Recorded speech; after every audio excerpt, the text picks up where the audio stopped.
का एक जंगल था। जंगल में खूंखार चील रहा करता था। वो चील बहुत ही दुष्ट था। वो अपनी भूख मिटाने के लिए हर रोज किसी न किसी बच्चे को मार डालता था। पूरे जंगल में खूनी चील का मानो आतंक था। सभी पक्षी उससे बहुत डरते थे। वहीं दूसरी ओर जंगल में रानू नाम की एक चिड़िया रहती थी। रानू का बहुत अच्छा दोस्त काला कौवा था। एक दिन दोनों साथ बैठकर बातें कर रहे थे। अरे कैसे हो कालू भैया? अरे मैं तो बहुत ही बढ़िया हूँ। तुम बताओ, तुम कैसी हो? बहुत दिनों के बाद मिल रही हो। कोई परेशानी है क्या? कालू भैया, मैं जरा अपने बच्चों को लेकर परेशान हूँ।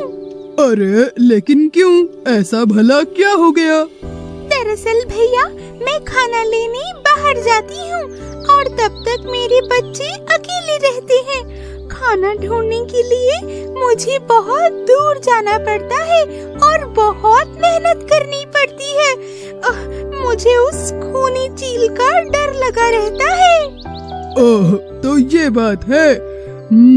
बात तो तुम ठीक कह रही हो। पूरे जंगल में उस खूनी चील का आतंक तो है। अब कालू भैया, क्या आप इसमें मेरी एक मदद कर सकते हैं? जब भी बस मैं खाना लेने बाहर जाऊं, तब तक के लिए क्या आप मेरे बच्चों के पास रुक जाएंगे? उस चील से उनकी रक्षा कर सकेंगे आप? हाँ, इसमें भला पूछने वाली क्या बात है। मैं जरूर उनके पास रुक जाऊंगा। बस इसके बाद दोनों ने जैसा सोचा था वैसा ही हुआ। रानू जब खाना लेने बाहर जाती है तो काला कौवा वहाँ पर आ जाता है और उसके बच्चों का ख्याल रखता है। देखते ही देखते समय बीतने लगता। वहीं दूसरी ओर जंगल में एक दिन कपटी चील शिकार करने निकलता है। बहुत भूख लगी है मुझे। चलो जंगल में जाता हूँ और शिकार करता हूँ। कब से ताजा मांस खाने को नहीं मिला। एक दिन रानू खाना लेने तभी बाहर जाती है और खाना ढूंढते ढूंढते बहुत दूर निकल जाती है। चील भी खाना ढूंढते ढूंढते रानू के घोंसले के पास आ जाता है और दूर से ही उसके घोंसले पर नजर रखने लगता है। ये तो चिड़िया के बच्चे हैं। बड़े ही नाजुक लग रहे हैं। इन्हें तो खाने में बहुत मजा आएगा। अरे लेकिन ये काला कौवा यहाँ पर क्या कर रहा है? जो भी हो, आज ये चिड़िया के बच्चे मुझसे नहीं बचेंगे। इन्हें तो मैं खा कर रहूंगा। ऐसा बोलकर चील काले कौवे और बच्चों के पास आ जाता है। चील, वहीं रुक जाओ। मेरे होते हुए तुम इन बच्चों को कुछ नहीं कर सकते। दूर हटो इनसे। अरे लेकिन काले कौवे, ये तुम्हारे बच्चे थोड़ी हैं। फिर मुझे क्यों रोक रहा है? अरे मेरे नहीं तो क्या हुआ? ये मेरे दोस्त के बच्चे तो हैं और वो मुझ पर पूरा भरोसा करके ही यहाँ से निकली है खाना लाने के लिए। मैं किसी भी हाल में तुम्हें इन्हें खाने नहीं दूंगा, समझा? अरे तो मैं तुम्हें मार के फिर इन्हें ले जाऊंगा। और ऐसा बोलकर चील काले कौवे पर हमला कर देता है। दोनों लड़ाई करते हैं और चील कौवे को मार मार कर घायल कर देता है और नीचे गिरा देता है और दोनों बच्चों को लेकर वहाँ से चला जाता है। थोड़ी देर में रानू जब वापस आती है तो देखती है, अरे कालू भैया, आपका ये हाल किसने किया? और मेरे बच्चे वो कहाँ गए? कौन ले गया उन्हें? जो कुछ भी हुआ था काला कौवा दुखी होकर उसे सब कुछ बता देता है और ये सुनकर रानू बहुत जोर जोर से रोने लगती है। वो कपटी चील मेरे बच्चों को पता नहीं कहाँ लेकर गया होगा। मेरे बच्चे पता नहीं किस हाल में होंगे। मुझे जल्दी ही उनके पास पहुंचना होगा। अरे रानू बहन, वो तुम्हारे बच्चों को अपने घोंसले पर ही ले गया होगा। तुम भला अकेली उसका मुकाबला कैसे करोगी? वो तुम्हें भी मार कर खा सकता है। लेकिन मैं हाथ पर हाथ रखकर भी तो नहीं बैठ सकती। मुझे कुछ तो करना ही पड़ेगा ना अपने बच्चों के लिए।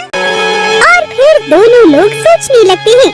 तभी रानू को एक युक्ति सूझती है। अब कालू भैया, मेरे पास एक युक्ति है। बस मैं जैसा कहती हूँ आप वैसा करते जाइए। ऐसा बोलकर रानू युक्ति अनुसार चील के घोंसले की तरफ चली जाती है।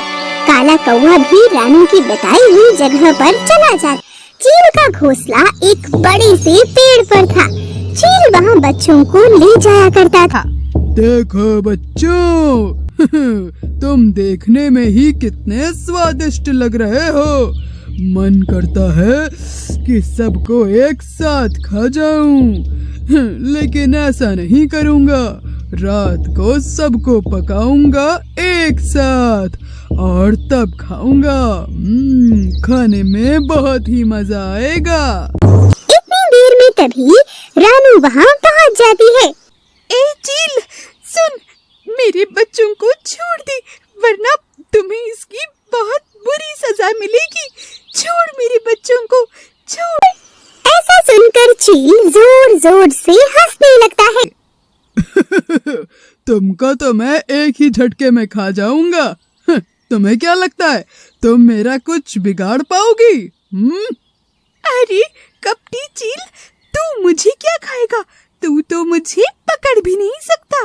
तू सिर्फ मेरे छोटे छोटे बच्चों को ही पकड़ सकता है। अगर है हिम्मत तो मुझे पकड़ कर दिखा। आओ। अब ये सुनकर चील को बहुत गुस्सा आ जाता है। वो तुरंत रानू को पकड़ने के लिए निकल जाता है। दोनों उड़ के बहुत दूर पहुंच जाते हैं। रानू एक पेड़ की तभी गुफा में चली जाती है। वहीं चील भी उसके पीछे पीछे गुफा में आ जाता है। रानू तभी दूसरे दरवाजे से बाहर निकल जाती है और योजना अनुसार रानू डोरी काट देती है। जैसे ही चील दूसरे दरवाजे से बाहर आता है तो जोर से लकड़ी का टुकड़ा चील के सिर पे टकराता है और सिर पे लगने की वजह से चील घायल होकर नीचे जमीन पर गिर पड़ता है और उड़ नहीं पाता। अरे मैं तो मारा गया। ए भगवान, मुझे बचा लो। इस चिड़िया ने मुझे फंसा दिया। चिड़िया, तुझे तो मैं छोड़ूंगा नहीं। दरअसल रानू और काले कौवे ने योजना के मुताबिक लकड़ी के टुकड़े को डोरी से बांधकर लटका दिया था और दोनों की योजना सफल होती है। दोनों चील के पास आते हैं और उसे देखकर मुस्कुराने लगते हैं। अब तुम्हें समझ में आया कि जब किसी को दर्द होता है तो उसे कैसा लगता है। तुम्हारी सजा भी यही है कपटी चील। ना जाने तुमने कितने बेजुबान बच्चों को खाया होगा। हाँ, बिल्कुल सही बात है। तुम इसी के लायक हो। जल्दी से चील के घोंसले पर चले जाते हैं और वहाँ से बच्चों को बचाकर खुशी खुशी अपने घर आ जाते हैं। दूसरी ओर सर पे चोट लगने की वजह से चील धीरे धीरे मर जाता है और जंगल में वापस से सभी लोग खुशी खुशी रहने लगते हैं।